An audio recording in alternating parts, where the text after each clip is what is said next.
Bloom was started late 2015, and we were fairly early in the cryptocurrency sphere, and that's something we used to build our remittance platform we call Bloom Remit, where we partner with remittance companies abroad, and we use tools like Bitcoin and other cryptocurrencies to make the settlement more easier cross-border.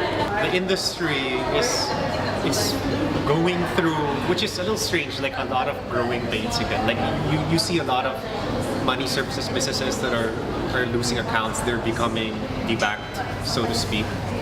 And they're looking for different ways to continue doing what they're doing, because they don't lose their banks because they're extra legal or illegal. Like they are perfectly legal, they have the licenses. It's just that the banks have more and more pressure to de-risk themselves.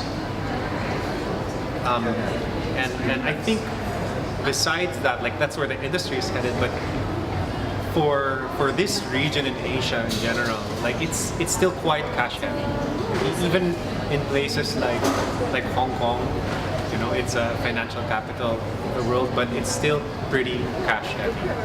And I think the challenge would be to have a way to allow, you know, this generation of people, and hopefully we won't have to wait till the next, to digitize that, their cash, so that they have access to a wider financial network. Like in the Philippines, for example, you know, one issue we have here is that we're very geographically spread. So if we're physical cash heavy, that is a big problem, because it is not uncommon for people to travel 2-3 hours just to pick up a remittance that's worth 2,000 pesos.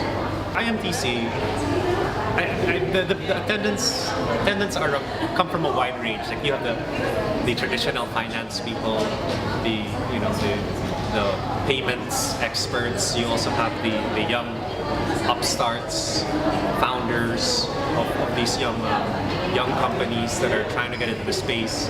A lot of them perhaps got interested in this space in the first place because of things like cryptocurrency, right? It piqued their interest, and they ended up learning about everything else and got into this business. I think from a conference like this, people can just learn about the different issues that the different kinds of companies have in this industry, and they can learn from one another. They can also make those connections to help one another. You know, just earlier I met a fellow whose business is to bank those debanked companies, because you know that is an issue that a lot of companies face in